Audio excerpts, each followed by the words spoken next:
Hello my dear student, very good morning to all of you and welcome back to your English class. Now, in the previous video, we had done our what? Grammar portion. Now, we back to our English reader book. Okay, so today we are going to start a new chapter.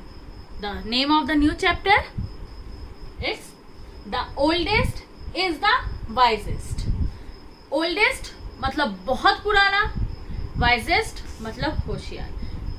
Chapter का मतलब है कि जितने पुराने या बूढ़े लोग, जो हमारे पूर्वज लोग या फिर बोल दो दादा दादी नाना नानी ऐसे जो रहते हैं, वो जितने बूढ़े लोग रहते हैं उतने ही वाइजेस्ट होते हैं, होशियार होते हैं. ओके, तो ऐसे ही एक कहानी एक जंगल की है जहाँ पे सारे जानवर एक साथ रहते थे. अब उसके आगे की वो क्या हुआ जानने को रेडी हो? ओके, तो जानने के लिए हम एक्सप्लेनेशन स्टार्ट करें, रीडिंग स्टार्ट करें. So without wasting much of the time, here we go, let get start. Class 3, here is the lesson number 3, the oldest is the wisest. Okay, इस कहानी में हम ये देखेंगे कि कैसे होशियार, हम्बल ही सक्सेस की है. ठीक है, मतलब होशियार भी हो और लोगों के साथ अच्छा बिहेव भी करो. ओके, चलो. So it's reading time. We start our reading. A certain forest in India was full of banyan trees, which provided shade and shelter for a number of birds, animals, and other living creatures. An elephant, a monkey, and a partridge lived near one of the largest of these trees. A certain forest मतलब एक forest India में. ठीक है, पूरे के पूरे बनियाइन tree. अब बनियाइन tree मतलब क्या होता है? बरगद का पेड़. Okay, tick this banyan tree, certain forest. Okay, तो एक घना सा जंगल इंडिया में पूरे के पूरा बनियाइन ट्री से मतलब बरगद के पेड़ से भरे हुए, जो कि प्रोवाइड मतलब वो प्रोवाइड करते हैं शेड एंड शेल्टर मतलब घर, छाया, छत्र छाया जिसको बोलते हैं. नंबर ऑफ बर्ड्स, बहुत सारे चिड़ियों को, बहुत सारे एनिमल्स को, और बहुत सारे लिविंग क्रिएचर्स को. ओके, एक एलिफेंट, एक मंकी और एक पैट्रिज. पैट्रिज एक चिड़िया की नाम है, यहाँ पे बोला जा रहा है. ठीक है, एक चिड़िया की प्रजाति है.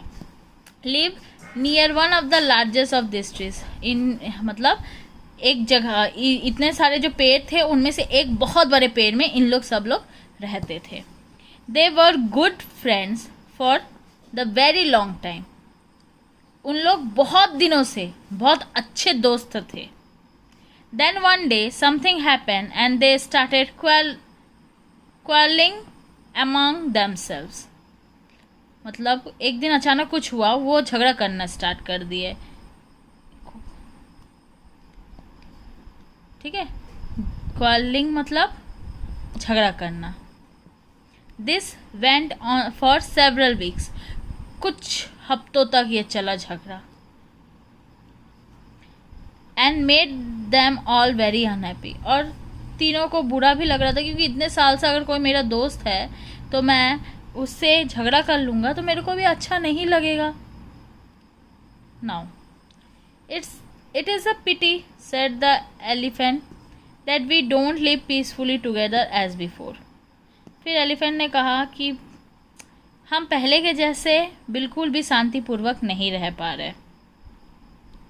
Why can't we good friends once again? क्या हम फिर से अच्छे दोस्त नहीं बन सकते? said the monkey. मंकी ने कहा. Yes, why can't we get back good old days when we were all so happy? said the partridge. तो पैट्रिज ने कहा कि क्यों नहीं, हम अपने पुराने टाइम में वापस जा सकते जब हम बहुत अच्छे खुश से रहते थे. The elephant thought over the matter and remarked that there was only one way of bringing back a peace in the forest.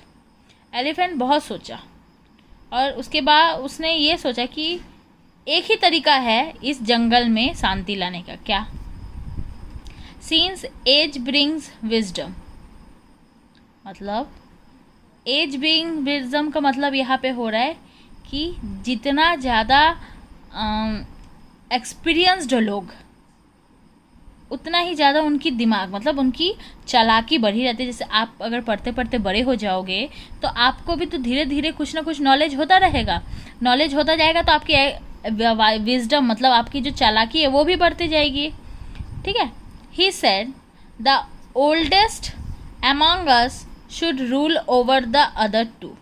उन्होंने कहा कि क्यों ना किसी बूढ़े किसी मतलब बहुत पुराने जानवर को ले आए जो हमारे ऊपर रूल कर पाए, क्योंकि वही सबसे चालाक होता है। ठीक है, वही सब अच्छा आइडियाज़ दे सकता है, वही अच्छे दिमाग लगा सकते हैं। Okay, underline the remarked matter. Okay, an excellent idea indeed said the monkey. Monkey ने कहा वाओ, क्या एक्सीलेंट आइडिया है, but how can we find out which one of us is the oldest. पर हम में से कौन सबसे ज़्यादा बूढ़ा है ये कैसे हमको पता चलेगा। That is very simple answer the partridge. Partridge ने कहा यह बहुत ही आसान है। All the three of us have lived for a very long time near this banyan tree. हम में से तीनों बहुत दिनों से इस बनियान ट्री के नीचे रहते हैं। The banyan tree as we all know has been here for years and year. और ये जो बनियान ट्री है जिसके नीचे हम लोग रहते हैं ये बहुत बहुत बहुत सालों से है यहाँ पे। Let each of us tell how large the tree was when he was a little baby.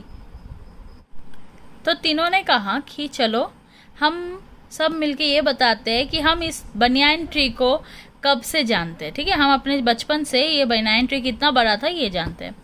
The elephant and the monkey accepted this suggestion and the former was asked to tell his story first. तो monkey और ये elephant ने accept किया, पैट्रिज ने जो बोला। ठीक है, उसके बाद एलिफेंट ने स्टार्ट किया सबसे पहले। When I was a little baby began the elephant, I could step over the banyan tree by being very careful. I avoided touching even its highest branches. From this it is clear that I have known the tree from its root.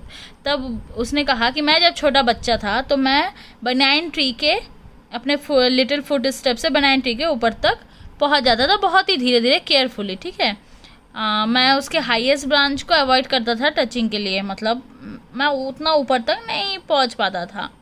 तो इस हिसाब से मैं इसको बहुत youngest time से जानता हूँ। The monkey spoke next. फिर मंकी ने कहा by stretching my neck just a little as baby. मैं जब छोटा था तो मैं अपना सिर्फ सर को ऐसे स्ट्रेच करके, correct underline the stretch. Stretch मतलब किसी चीज़ को खींचना होता है ना, तो वैसे अपने गर्दन को वो ऐसे जस्ट ऊपर करके ऐसे करके करता था। तो he said I could eat the leaf top most twig of the banyan tree. तो मैं ऊपर के ब्रांचेस के लीव्स को खा लेता था। मतलब वो इतना, ये जो पेड़ है वो इतना छोटा था कि वो जस्ट उसके गर्दन को ऐसे उठाता और ऊपर के जो ब्रांचेस के पत्तियाँ है उसको खा लेता। ठीक है, तो ये बोलता है कि ये मेरे दिखाता है कि मैं इसको बचपन से जानता हूँ। बचपन मतलब एकदम ही छोटे, इन्फेंसी, जब इस एकदम ही छोटा था तब।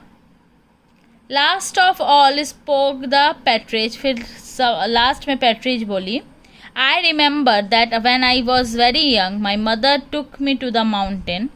मुझे याद है कि मैं जब छोटी थी मेरी मम्मी मुझे माउंटेन लेके गई थी। फ्रॉम देयर, वहाँ से we what home some seeds.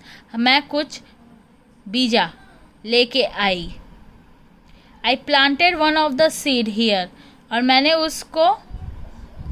उस बीज को यहाँ पे बो दिया जिससे ये बनियान ट्री उगा। तो therefore you will be agree that I have know the tree from its by very birth. मतलब कि मैं इसको उसके जन्म से जानती हूँ। किसने कहा? पैट्रिज ने। ठीक है, तो जैसे कि पैट्रिज इसको जन्म से जानती है, मतलब पैट्रिज इसको बहुत पुराने टाइम से जानती है।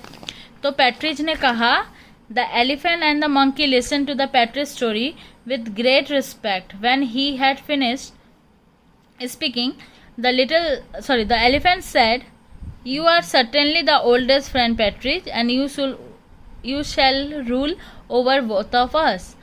तब एलिफेंट और मंकी उसके पैट्रिज की स्टोरी ध्यान से सुने और सुनने के बाद बोले कि हाँ, तुम सबसे ओल्डेस्ट दोस्त हो हमारे और तुम ही हमारे ऊपर रूल कर सकते हो. Yes, we accept you as our lord and masters, cried monkey. Monkey ने भी कहा कि हाँ, तुमको हम अपना मास्टर चुनते हैं. But the partridge, who was not only old but also wise, लेकिन जो पैट्रिज था वो खाली ओल्ड ही नहीं था बल्कि वाइज भी था. तो पैट्रिज ने कहा कि no, all the three of us must rule together. Partridge होशियार था, वाइज मतलब होशियार. ओके, पैट्रिज होशियार था तो उसने कहा कि नहीं, हम तीनों ही एक दूसरे के ऊपर रूल करेंगे.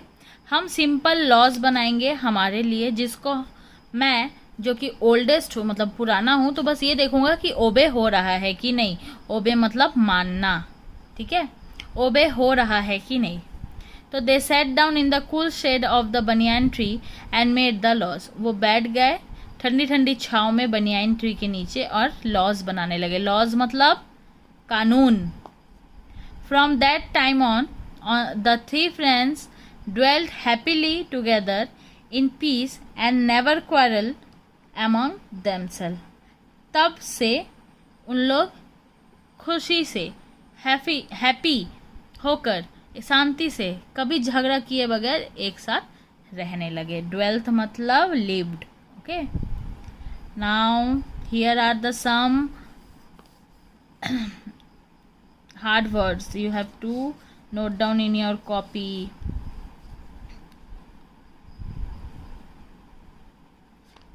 Quarreled, respect. Okay, turn the page. These are the hard words. Excellent,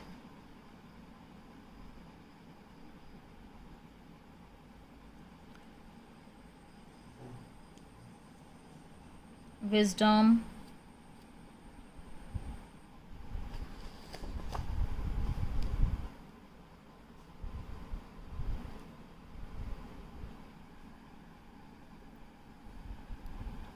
suggestions, touching, mountains. Okay, so these are the hard words. Now this glossary portion you have to note down in your copy itself. Okay, so dear student, how was the story? Story कैसा था? I hope you all are understand. Now what you have to do? You have to note down all the hard words in your copy. Yes, आप properly ऊपर लिखोगे lesson number 3, lesson का नाम और hard words heading डालोगे. उसके बाद 1 2 3 4 point डाल के आप पूरे हार्ड वर्ड्स जो मैंने बुक में टिक करवाए हैं उनके हार्ड वर्ड्स लिखोगे. Okay, till then, stay safe, stay healthy. Bye bye.